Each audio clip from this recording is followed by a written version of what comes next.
कांग्रेस की कुछ सहयोगी दलों के दबाव में, कुछ नेताओं के दबाव में बिहार को विशेष राज्य का दर्जा नहीं दिया जा रहा है। बिहार की कैबिनेट ने एक प्रस्ताव पारित किया है और आज बिहार सरकार के तीनों घटक दलों के जो प्रमुख नेता हैं, उन्होंने मुख्य सचिवालय में प्रेस कॉन्फ्रेंस की है और बिहार को विशेष राज्य के दर्जे की मांग को फिर से एक बार उठाया है। मित्रों, 75 साल से बिहार के अंदर कांग्रेस, आरजेडी, जेडीयू की सरकार चल रही है। 50 साल से ज्यादा करीब कांग्रेस, फिर लालू प्रसाद यादव, फिर नीतीश कुमार। तो जिन लोगों ने 75 साल बिहार में राज किया, इसके बावजूद हर पैमाने पर अगर बिहार सबसे पिछड़ा है, गरीब है, तो इसके लिए कौन जिम्मेवार है? यही लोग जिम्मेवार हैं जिन लोगों ने 75 साल तक बिहार में राज किया। मित्रों, नीतीश कुमार केंद्र की सरकार में रेल मंत्री थे और लालू प्रसाद यादव भी 2004 से लेकर 9 तक रेल मंत्री थे और 9 से 14 तक यूपी की सरकार अगर चल रही थी तो लालू यादव के कारण चल रही थी। तो जिस केंद्र की सरकार में नीतीश कुमार और लालू प्रसाद यादव सबसे ताकतवर मंत्री थे, तो इन लोगों ने केंद्र में रहते हुए बिहार को विशेष राज्य का दर्जा क्यों नहीं दिलवाया? तो पहला जवाब तो दे नीतीश और लालू कि आपने अपने समय में क्यों नहीं दिलवाया। आज उनके बेटे लंबी लंबी बातें कर रहे हैं प्रेस कॉन्फ्रेंस में। एक बार तेजस्वी जी अपने पूज्य पिताजी से पूछिए तो कि आप रेल मंत्री थे, आप के कारण यूपी की सरकार चल रही थी, तो आपने क्यों नहीं बिहार को विशेष राज्य का दर्जा दिलवाया या दिया? मित्रों, करीब 1.5 करोड़ लोगों का हस्ताक्षर लिया गया था और दिल्ली में जनता दल यू ने अधिकार रैली की थी रामलीला मैदान में, जिसमें 1.5-2 लाख लोग शामिल हुए थे और फिर तत्कालीन प्रधानमंत्री डॉक्टर मनमोहन सिंह को मिलकर ज्ञापन दिया था। तो मनमोहन सिंह किस पार्टी से जुड़े हैं? मनमोहन सिंह किस पार्टी से जुड़े हैं? और उस समय यूपीए सरकार किसके समर्थन से चल रही थी? तो नीतीश कुमार रामलीला मैदान में रैली करते हैं, गांधी मैदान में रैली करते हैं, 1.5 करोड़ हस्ताक्षर इकट्ठा करते हैं और कांग्रेस के तत्कालीन प्रधानमंत्री मनमोहन सिंह को ज्ञापन देते हैं। और उसमें कौन थे ताकतवर मंत्री? लालू प्रसाद यादव। क्यों नहीं लालू प्रसाद यादव ने और उस समय बिहार को विशेष राज्य का दर्जा दिया? उस समय नीतीश जी की जो प्रेस कॉन्फ्रेंस हुई, उसको मैं कोट कर रहा हूं। वो कह रहे हैं कि कांग्रेस की कुछ सहयोगी दलों के दबाव में, कुछ नेताओं के दबाव में बिहार को विशेष राज्य का दर्जा नहीं दिया जा रहा है। उनका इशारा किनकी ओर था? उनका इशारा लालू प्रसाद यादव की ओर था। He said the Congress was behind the game to delay and deny the state its demand for special category status to keep its allies happy। अपने सहयोगियों को खुश करने के लिए और केंद्र की सरकार बिहार को विशेष राज्य का दर्जा नहीं दे रही है। Congress party prevented his state from being accorded special category status following pressure from its alliance party। यानी जो सहयोगी दल हैं, उनके दबाव में बिहार को विशेष राज्य का दर्जा नहीं दिया जा रहा। सहयोगी दल कौन है? राष्ट्रीय जनता दल, लालू प्रसाद यादव। आरोप लगाने वाले कौन है? नीतीश कुमार। और आज तीनों मिलकर कह रहे हैं कि बिहार को विशेष राज्य का दर्जा मिलना चाहिए। इसलिए मित्रों, मैंने कहा कि तेजस्वी यादव का आज मैं प्रेस देख रहा था, उनको तो एबीसीडी पता नहीं है। उनको अपने पूज्य पिताजी से जाकर पूछना तो चाहिए। उसी प्रकार मित्रों, ये विशेष राज्य के दर्जे का जो कंसेप्ट है, ये 5वां वित्त आयोग जब आया था, उस समय ये प्रारंभ हुआ था। लेकिन 14 फाइनेंस कमीशन और 15वां वित्त आयोग, इन दोनों ने विशेष राज्य के दर्जे का जो कंसेप्ट है उसको ही समाप्त कर दिया। तो जिस वित्त आयोग ने विशेष राज्य के दर्जे की अवधारणा पैदा की, उसी वित्त आयोग की 14th फाइनेंस कमीशन, और 14th फाइनेंस कमीशन किसने गठित किया था? यूपी की सरकार। और 15वां वित्त आयोग यूपी नरेंद्र मोदी की सरकार ने गठित किया, लेकिन उसके चेयरमैन कौन थे? जदयू के पूर्व सांसद डॉक्टर NK सिंह। और 14 और 15 दोनों वित्त आयोग ने अपने अनुशंसा में ये कहा कि अब किसी भी राज्य को विशेष राज्य का दर्जा नहीं दिया जा सकता है, और इस क्लासिफिकेशन को ही खत्म कर दिया। दोनों रिपोर्ट में एक बार भी कहीं विशेष राज्य के दर्जे का जिक्र नहीं है। इतना ही नहीं, तो नीतीश कुमार की पहल पर तत्कालीन कांग्रेस की सरकार ने और श्री P चिदम्बरम ने एक इंटर मिनिस्टीरियल ग्रुप, अंतर मंत्री परिषद समूह, इंटर मिनिस्टीरियल ग्रुप का गठन किया था। और एक रघुराम राजन के नाम से आप वाकिफ हैं, जो RBI के चेयरमैन भी थे। रघुराम राजन की अध्यक्षता में एक कमेटी का गठन किया गया। तो 2 कमेटी बनी, रघुराम राजन कमेटी और इंटर मिनिस्ट्रियल ग्रुप। उन दोनों ने अपनी रिपोर्ट दिया और विशेष राज्य के दर्जे की मांग को खारिज कर दिया। और ये रिपोर्ट कब दिया? ये कांग्रेस के जमाने में। इंटर मिनिस्ट्रियल ग्रुप कब बना? कांग्रेस के जमाने में। तो जब कांग्रेस के ही राज में विशेष राज्य के कंसेप्ट को 14th ने खत्म कर दिया, बाद में 15 ने खत्म कर दिया, इंटर मिनिस्ट्रियल ग्रुप ने खत्म कर दिया, और रघुराम राजन समिति ने रिजेक्ट कर दिया, कहा कि अब किसी भी राज्य को नहीं मिल सकता, इसकी आवश्यकता नहीं है, अन्य प्रकार से मदद की जा सकती है। तो जब दोनों समितियों ने विशेष राज्य की मांग को अस्वीकार कर दिया, तो फिर 12 साल के बाद मरे हुए घोड़े को फिर चाबुक मार रहे हैं, फिर उसको जिंदा करने का प्रयास कर रहे हैं। और 2002 के बाद इस देश में किसी भी राज्य को विशेष राज्य का दर्जा नहीं दिया गया। यहाँ तक कि श्रीमती सोनिया गांधी ने आंध्र जब अलग हुआ था, तेलंगाना और आंध्र, तो आंध्र को विशेष राज्य का दर्जा देने की पार्लियामेंट में घोषणा की गई, वो भी आज तक आंध्र को नहीं मिला। मित्रों, भारतीय जनता पार्टी विशेष राज्य के दर्जे के खिलाफ नहीं है। हम लोग स्वयं हस्ताक्षर करने वाले हैं। स्वयं जब विधानसभा विधान परिषद में प्रस्ताव पारित हुआ, हम लोग उसके अंदर शामिल थे। जब नीतीश जी के नेतृत्व में प्रधानमंत्री से मिलने डेलीगेशन गया, मैं उस डेलीगेशन का हिस्सा था। लेकिन ये हो गई पुरानी बात। अब ये तो कांग्रेस के जमाने में इसको रिजेक्ट कर दिया गया, अस्वीकार कर दिया गया, सभी कमेटियों ने इसको अस्वीकार कर दिया। और इसीलिए प्रधानमंत्री श्री नरेंद्र मोदी जी ने वो बिहार की मदद करना चाहते थे। विशेष राज्य का दर्जा दिया नहीं जा सकता है, लेकिन कांग्रेस ने उसको नकार दिया था। तो नरेंद्र मोदी जी ने 2015 में बिहार को 1.5 लाख करोड़ रुपए का स्पेशल पैकेज दिया, कि देश के किसी अन्य राज्य को नहीं मिला। बिहार एकमात्र राज्य है जिसको 1.5 लाख करोड़ का स्पेशल पैकेज मिला, जो बिहार PM बिहार पैकेज के नाम से जाना जाता है। अभी आपको मदद की आवश्यकता है, तो जितनी मदद आपको विशेष राज्य के दर्जे से मिलती, उससे कई गुना ज्यादा मदद आपको पैकेज से मिल रही है।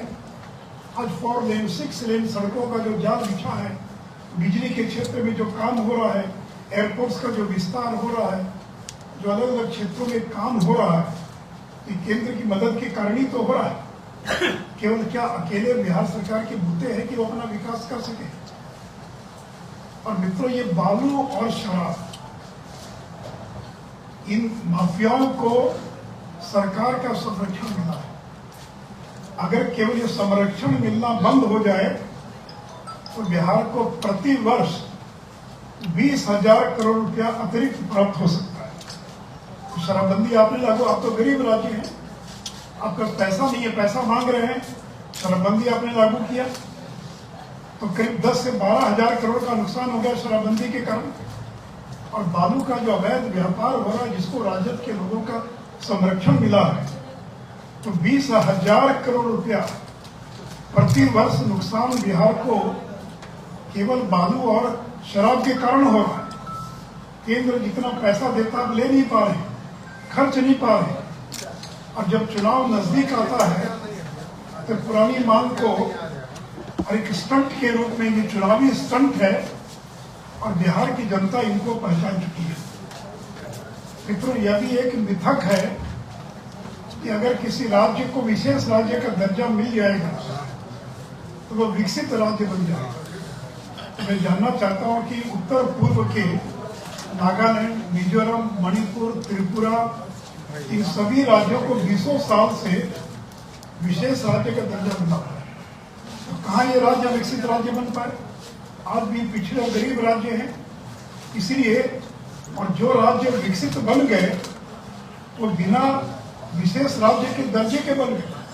आज मध्य प्रदेश आगे बढ़ रहा है, यूपी आगे बढ़ रहा है, तो कहाँ उनको विशेष राज्य का दर्जा मिला? तो विकसित राज्य बनने के लिए और विशेष राज्य के दर्जे की आवश्यकता नहीं है। अब आप कह रहे हैं कि हम 2.5 लाख रुपया देंगे प्रत्येक परिवार को, आप 5 लाख दीजिए, लेकिन आपको अपने खजाने से देना होगा ना। आपको अपना देखना पड़ेगा कि मेरे पास कितना पैसा है। आप कल घोषणा कर दें कि हम कर्जा माफ कर देंगे, बिजली माफ कर देंगे, जो दिल्ली और बाकी राज्यों ने किया, अब पैसा ही नहीं आपके पास, और पहुंच जाएंगे पंजाब के मुख्यमंत्री नरेंद्र मोदी के पास कि हमको मदद कीजिए, मेरा खजाना खाली हो गया। तो आपके पास जितना पैसा है उतनी चादर बिछाइएगा ना, तो 2.5 लाख तो 5 लाख दीजिए ना। अगर आपकी क्षमता है गरीब आदमी को 5 लाख देने की, तो 5 लाख दीजिए, कौन मना करता है? अभी आपने बहालियां कर रहे हैं, पैसे का ठिकाना नहीं है, वेतन देने के लिए पैसा नहीं है। इस बार छठ के अंदर शिक्षकों को 3 महीने का वेतन नहीं मिला। अब देखिएगा 2 महीने के बाद आंदोलन शुरू होगा कि हमारे पास सैलरी देने के लिए पैसा नहीं है। इसे मित्रों, नियुक्ति पत्र बांटते हैं, पैसे का ठिकाना नहीं है, और फिर इसका ठिकाना केंद्र पर पहुंचने का काम है। उसे मित्रों, भारतीय जनता पार्टी विशेष राज्य के दर्जे के कभी खिलाफ नहीं रही है, परंतु इसको तो कांग्रेस की सरकार ने ही नकार दिया, यह देना संभव नहीं है। और फिर नीतीश कुमार 10 साल से चुप बैठे हुए थे, अब फिर चुनाव नजदीक आया तो फिर अब शुरू कर दिया। जिसे मैंने कहा कि विशेष राज्य का दर्जा ये मरे हुए घोड़े के समान है, तो कितना भी चाबुक लगाइए, अब जनता भी इसकी सच्चाई को जान चुकी है, और इसीलिए केंद्र की सरकार पहले से ज्यादा मदद कर रही है बिहार को। एक बात और बताओ, 14th फाइनेंस कमीशन ने जब विशेष राज्य के कंसेप्ट को खत्म करने का ऐलान किया, तो राज्यों को जो केंद्रीय करों में हिस्सा मिलता था वो 32% से बढ़ाकर 42% कर दिया। आज बिहार को 1 लाख करोड़ रुपया प्रति वर्ष, 1 लाख करोड़ ये केंद्रीय करों में हिस्से के रूप में मिलता है। यूपी के बाद सबसे ज्यादा बिहार को मिलता है।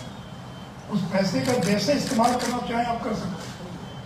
ये सारा विशेष राज्य के दर्जे के एवज में और गरीब राज्यों को ज्यादा मदद के लिए किया गया। तो इसलिए नीतीश जी अब 17 साल से बिहार के मुख्यमंत्री हैं, 17 या पता नहीं 18 साल हो गया, उसके बाद भी बिहार इतना गरीब है और रहकर आपको विशेष राज्य का दर्जा सबसे में याद आता है, अब फिर खड़े हो जाते हैं और प्रस्ताव पारित करने लग जाते हैं। इसलिए मित्रों, मुझे मालूम है कि जितनी जगह मिलनी चाहिए मुझे नहीं मिलेगी।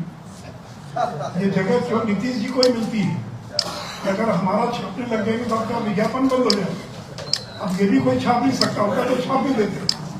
नीतीश जी जब ये बात करते तो अखबार वाले छाप देते हैं, लेकिन मैं ये कह रहा तो मेरा कोई नहीं छापेगा। कम से कम मैं चैनल के लोगों से आग्रह करूंगा, ये बात मेरी ओर से छाप दीजिए कि अखबार वाले नीतीश कुमार और जो सरकारी पक्ष है उसी के बयान को 10 कॉलम में छापते हैं। हम लोगों को कहीं 2 कॉलम 3 कॉलम और वो इसको वेजिटेरियन बना मैं भी तो बोल रहा हूँ भैया।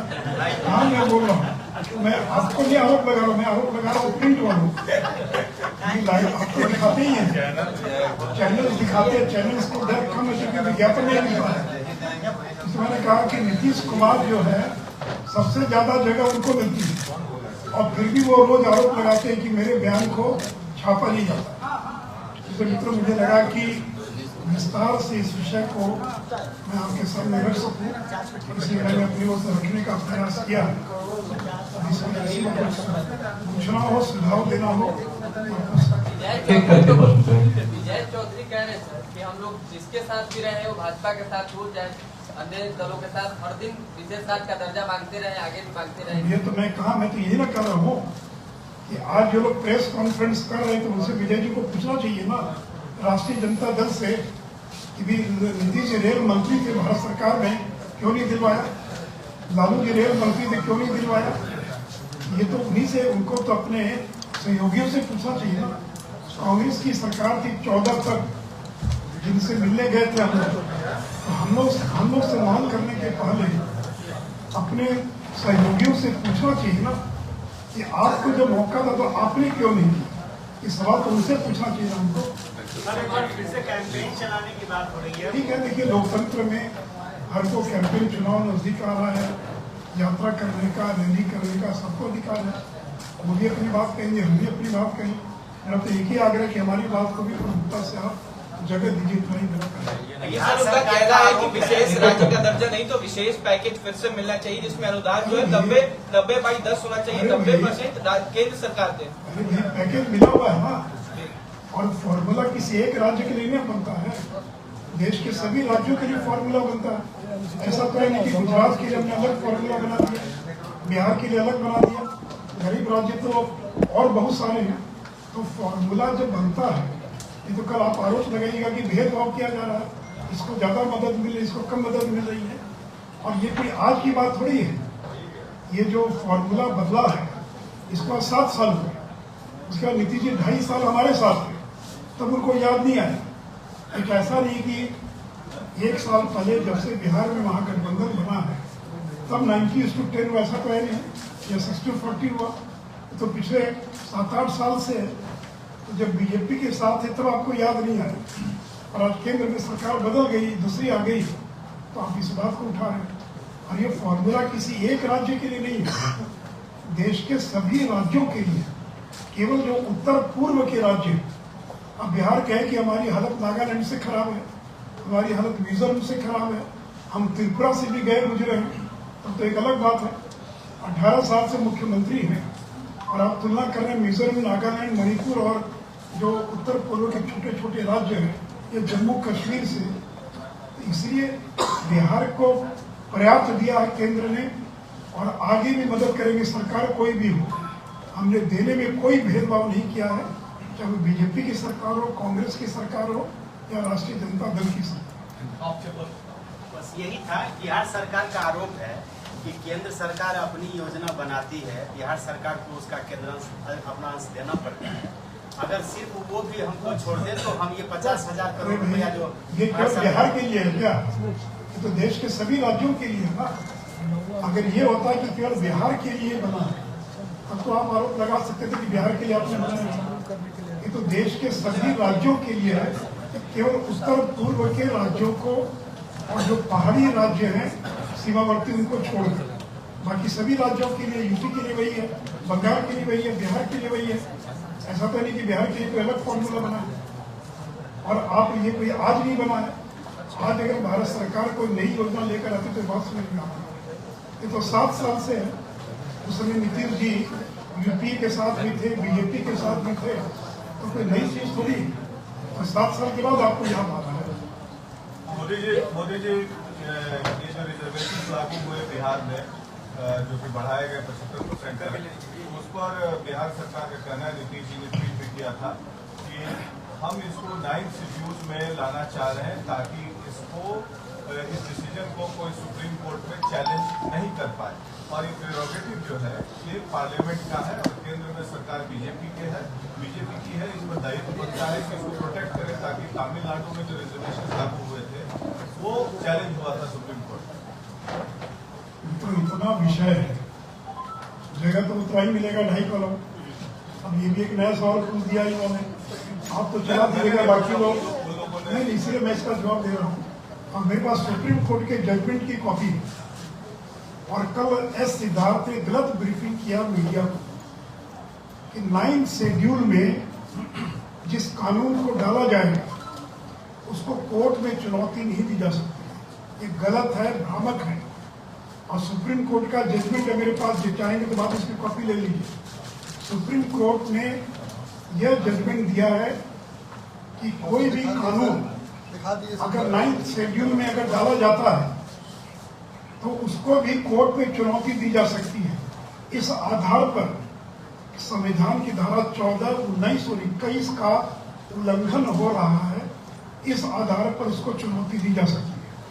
इसलिए पहली बात तो ये स्पष्ट कर दूं मीडिया के लोगों को कि 9 शेड्यूल जो है वो इनविंसिबल नहीं है। उसके अंदर भी अगर किसी कानून को डाला जाएगा तो उसको भी कोर्ट में चुनौती दी जा सकती है, और कोर्ट उसकी न्यायिक समीक्षा करेगा, उसकी जुडिशियल रिव्यू करेगा। पहली बात तो ये है।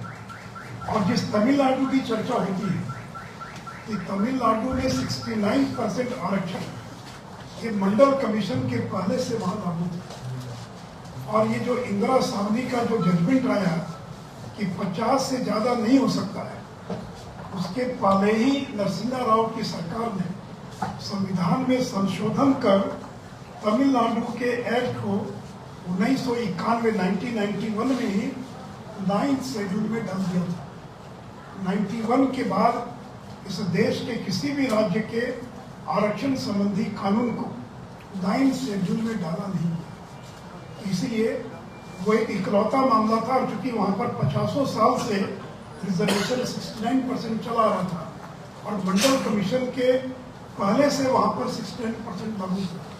तो जयललिता मिली नरसिम्हा राव से, और तब संविधान संशोधन करके उसके बाद 91 के बाद किसी भी राज्य के किसी भी आरक्षण संबंधी कानून को और 9 शेड्यूल में नहीं डाला। अब तो केंद्र को तय करना, मैंने तो जो लीगल पोजीशन वो बता दिया। आज सारे अखबारों में छपा हुआ फ्रंट पेज पर कि न्यायिक चुनौती नहीं दी जा सकती है, और ये मेरे पास जजमेंट की कॉपी है, जो चाहेंगे कि बाद में इसको बाद में ये ले सकते हैं। सर जरा इधर से फेस तो ढक गया सर, घुमा दीजिए सर। एक जगह रहना ना। इसका मैं ऑपरेटिव पार्ट जो है, तो ऑपरेटिव पार्ट में पढ़ देता हूँ।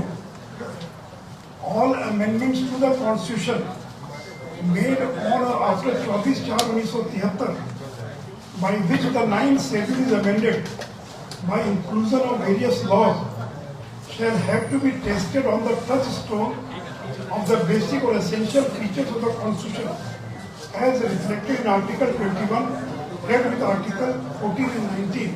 Detailed judgment की कॉपी में आपको मिल जाएगी। फेस पा रहा सर, फेस आ रहा है, बस इधर सर फेस आ रहा है सर, इधर सर। इसलिए मित्रों, मैं कोई न्यायाधीश नहीं हूँ, मैं कोई जुडिशियल एक्सपर्ट नहीं हूँ, लेकिन सुप्रीम कोर्ट का जो जजमेंट है उसकी कॉपी मैंने आपके सामने इसकी लाइन पढ़ दिया, जो चाहेंगे उसको आप दे सकते हैं। इसीलिए और जैसा कि 9 शेड्यूल में डालेंगे नहीं डालेंगे, इसका जवाब तो केंद्र की सरकार देगी। संविधान में संशोधन करना पड़ेगा। संविधान में संशोधन करना कोई आसान काम नहीं है, और उसके बावजूद वह कोर्ट में चैलेंज हो सकता है, और कोर्ट कल उसको खारिज कर सकता है या स्वीकार कर, जो भी करना हो। तो इसीलिए 9 शेड्यूल में भी अगर किसी एक्ट को डाला जाता है, एक समय था कि जो लैंड रिफॉर्म से जुड़े जितने कानून थे तो कोर्ट में चैलेंज हो रहे थे, तो इसलिए 9 शेड्यूल में उनको डाला गया। करीब 250-250 कानून है, लेकिन आरक्षण से जुड़ा केवल एक कानून है, वो है तमिलनाडु का। उसका भी मैंने इतिहास बता दिया, वो भी अगर आप चाहेंगे उसका भी मैं पूरा कागज आपको उपलब्ध करा दूंगा क्या हुआ था तमिलनाडु के मामले में। एक इसी से जुड़ा हुआ सवाल है सर। जेडीयू के राष्ट्रीय अध्यक्ष लालन सिंह कह रहे हैं कि रघुराम राजन कमेटी की रिपोर्ट ने भी माना है कि बिहार को विशेष सहायता की जरूरत तब ना बिहार को पैकेज दिया पीएम ने, कह रहे ये वो रघुराम राजन कमेटी के बाद ही ना दिया।